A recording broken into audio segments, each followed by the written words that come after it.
డోర్వేకి స్వాగతం. ఏ manual to self. సూచనలు లేదా సమాచారాన్ని అందించే స్వీయ శోధన సాధనం. ఇప్పుడు నిన్న మనం ఏమిటి స్పిరిచువాలిటీ కాదో తెలుసుకున్నాం. ఏమిటవి? ఏదో మెకానికల్ గా యాంత్రికంగా కొన్ని క్రియలు చేయటం కాదు.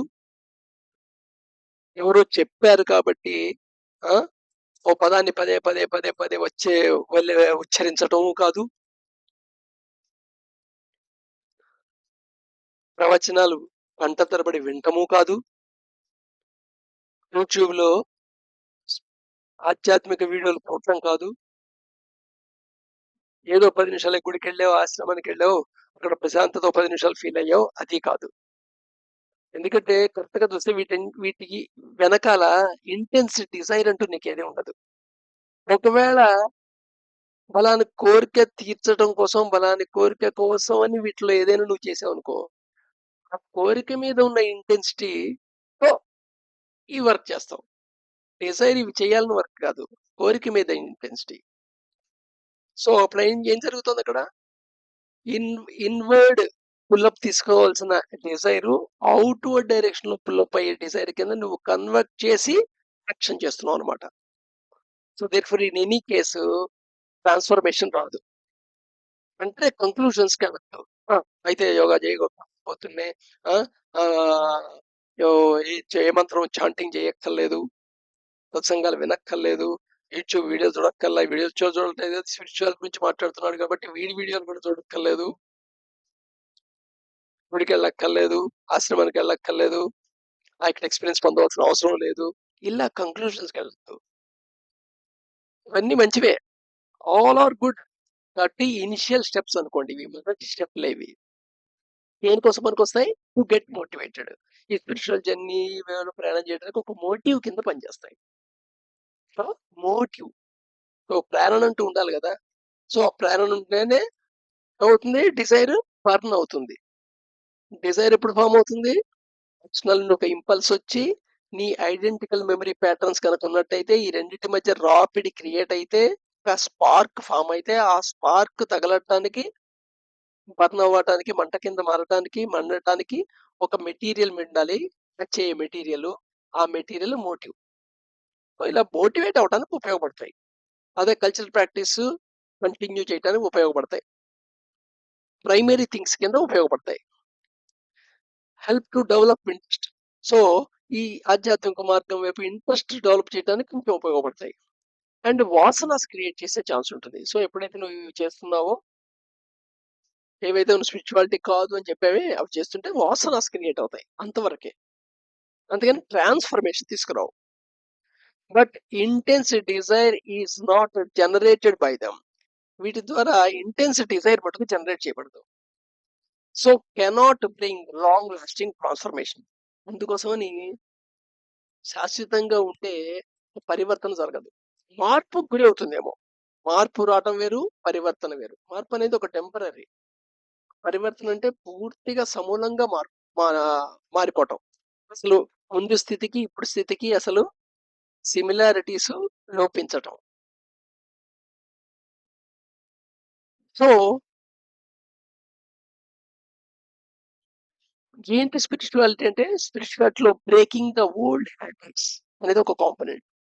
ఈ పాత ఏవైతే హ్యాబిట్స్ ఉన్నాయో ఆ హ్యాబిట్స్ ని నువ్వు అవేర్ లోకి వచ్చావు, వాటిని బ్రేక్ చేసే ప్రయత్నం చేస్తున్నావు. అలాగా రిత్మిక అనుకూలంగా, అంటే ఆర్డర్, ఇవి ఎగ్జిస్టెన్స్ ఒక ఆర్డర్ ఏదో ఆ ఆర్డర్ ని ఫాలో అవుతూ బ్రేక్ చేస్తావు, బ్రేక్ చేస్తూ కాదు. అలాగే బ్రేకింగ్ ద కండిషనింగ్. సో రకరకాల కండిషన్స్ అవుతాం మనం చిన్నప్పటి నుండి ఇప్పటి దాకా. ఎన్నో రకాల కండిషన్స్ అవుతాం. నీ చేసే ప్రతి యాక్షన్ కి వెనకాల ఏదో కండిషనింగ్ యాడ్ అయ్యి ఉంటుంది. దున్నే బలవంతంగా పళ్ళు తోమటం అలవాటు చేశారు, అది కండిషన్ అయింది కాబట్టి నువ్వు ఆ హ్యాబిట్ చేస్తున్నావు, అవుతున్నావు. అంతేగాని మీరు రియలైజ్ అయ్యి దీనివల్ల సరికి బెనిఫిట్ రియలైజ్ అయ్యి చేస్తున్నావా? కొద్దిమంది ఉంటారు అలా రియలైజ్ అయిన వాళ్ళు. అండ్ ఓల్డ్ థాట్స్, ఈ ఓల్డ్ థాట్ ప్యాటర్న్స్ ఉంటాయి. థాట్స్ వేరు, థాట్ ప్యాటర్న్ వేరు. అంటే సిచ్యువేషన్స్ మారుతున్నా వాటి అండర్‌వెంట్‌గా లోపల ఎన్నో ఒకే రకమైనది రిపీట్ అవుతుంటుంది. ప్యాటర్న్ అంటాం. సో, ఓల్డ్ థాట్ ప్యాటర్న్స్ వీటిని బ్రేక్ చేయటం. ఓల్డ్ హ్యాబిట్స్ బ్రేక్ చేయటం, కండిషనింగ్ బ్రేక్ చేయటం, ఓల్డ్ థాట్ ప్యాటర్న్ బ్రేక్ చేయటం. Changing the way you look life is spirituality. So, నువ్వు నీ జీవితాన్ని లైఫ్‌ని ఎలా చూస్తున్నావు అనేది స్పిరిచువాలిటీ అన్నమాట. సో, ఒక పాయింట్‌లో చెప్పాలంటే are you experiencing the spirituality or religion experiences or mystical experiences living as a human being or no spiritual being but you are experiencing the human being experiences కొంచెం కన్ఫ్యూజన్ గా అనిపిస్తుంది actual గా ఇది looking the life ఏ పద్ధతిలో ఏ dimension లో చూస్తున్నావు అనే మార్పు అన్నమాట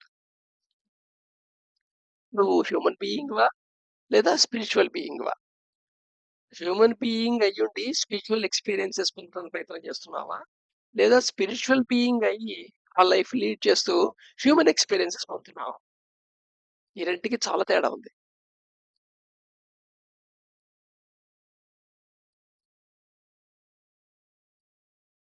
ఇంకా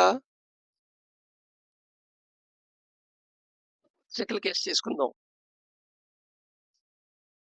ఒక ఆవిడ ఉంది ఆవిడ కంప్లీట్ లైఫ్ లో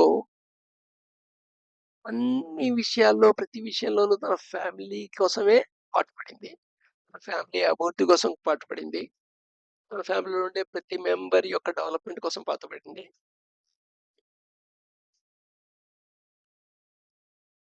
అలాగా జీవితం మొత్తం గడిచిపోయింది ఇప్పుడు పండు ముసలి సిచ్యువేషన్ లో ఉంది కానీ ఆ ఫ్యామిలీ మెంబర్స్ ఎవ్వరూ పట్టించుకోవట్లేదు అలాంటి సిచ్యువేషన్ లో ఆవిడకి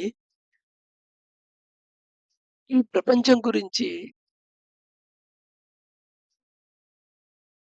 ఎలాంటి థాట్స్ వస్తుంటాయి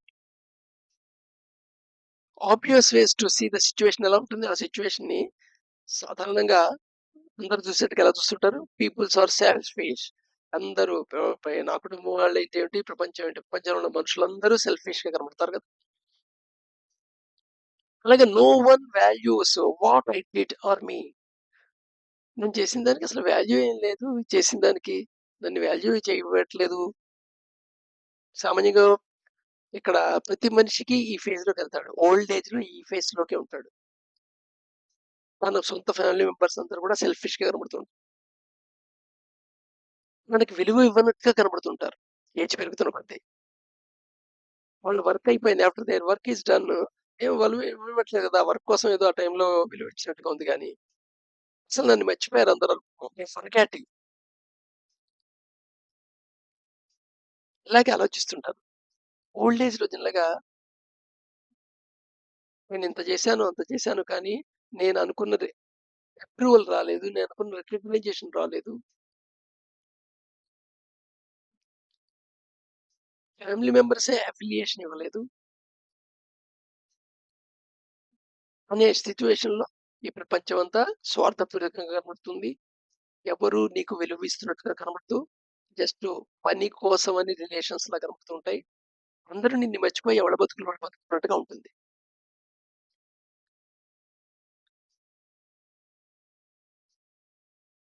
ఈ ట్రాప్ అయితే ఉందో ఈ లోపల కాంటెంప్లేట్ చేసే మనసులో ఉండే ఈ ఆలోచన ఈ థాట్ కరెక్టా తప్ప ఆ సిచ్యువేషన్ బట్టి ఈ థాట్ వచ్చింది కదా కాబట్టి థాట్ కరెక్టే ఈ ఈ ఈ ధోరణిలో ఆలోచించద్దు బట్ ఈ థాట్లు రికరింగ్ అవుతున్నంత సేపు అదొక ట్రాప్ కింద క్రియేట్ అవుతుంది keeps in the state of suffering ఇక్కడ సఫరింగ్ ఎవరు చేస్తున్నారు self help and nurtures negative emotions దీనిలోంచి చాలా నెగిటివ్ ఎమోషన్స్ కూడా వస్తుంటాయి to see the truth beyond obvious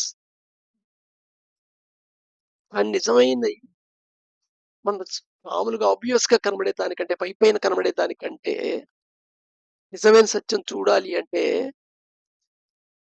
I రిటార్డ్స్ ఇక్కడ ఐ అనేదే లోపల ఏదైతే నువ్వు దీంతో ఐడెంటిఫై అయ్యావో, నీ కర్మతో లేదా నీ యాక్షన్స్‌తో లేదా ఫ్యామిలీ మెంబర్స్‌తో నీ యొక్క పొజిషన్‌తో దేంతో అనే దాంతో ఐడెంటిఫై అయ్యావో అది రిటార్ట్ చేస్తుంటే సఫరింగ్ వస్తోందనమాట.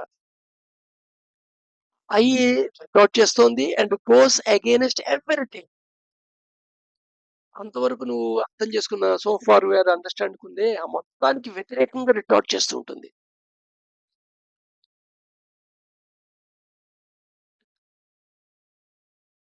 సో, సామాన్యంగా ఓల్డ్ ఏజ్‌లో కామన్‌గా వచ్చే స్టేట్ ఆఫ్ మైండ్ అన్నమాట ఇది. దీన్నెలా హ్యాండిల్ చేయాలో రేపు చూద్దాం.